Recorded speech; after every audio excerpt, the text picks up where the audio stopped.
This forecast update effective around 10 a.m. Eastern Standard Time on August 27th, 2013. And guys, we want to let you know, there's an old saying that things can change overnight.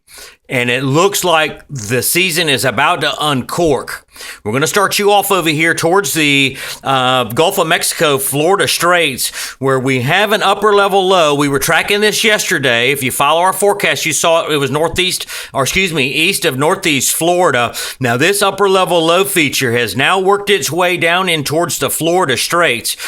We think there's two things going on here, and we'll take a little closer look at that in just a minute. But just wanted you to see how this flow is. Look up here towards the panhandle, and as you can see, let me adjust this camera for you. As you can see, we're getting ready for the next front to come in. It's going to work its way down over the next 3 to 4 days, but look how this is pushing dry air into the Gulf of Mexico, and on the backside of this cyclonic spin, we're getting a little bit of moisture drawn in over or towards the North Florida region. Now, an upper level low is very rare for it to spin down to the surface. There are certain conditions that need to be met in order for it to transition into a tropical system.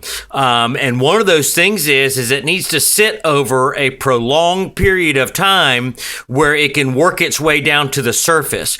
Typically, an upper level low that's traveling, that's moving off whichever direction at a speed of 10 to 15 miles an hour doesn't have time to suck up the moisture from the ocean. So we're going to be watching this, but we think there's two things going on here. We're going to take a little look, move it a little further south for you.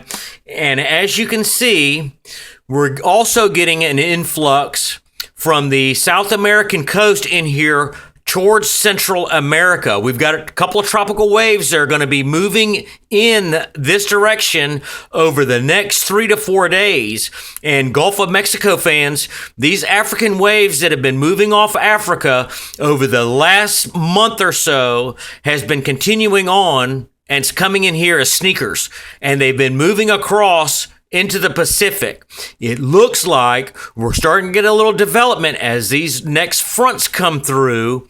Just like that fall pattern we've been talking about for the last couple of weeks, we may see something try and get into the Gulf of Mexico here over the next week or so. We're going to be watching this off the South Florida coast throughout the day. We're going to give you a little closer update as we get some more information in. So guys, please stay tuned to the forecast because it does look like the Atlantic is also going to start to heat up.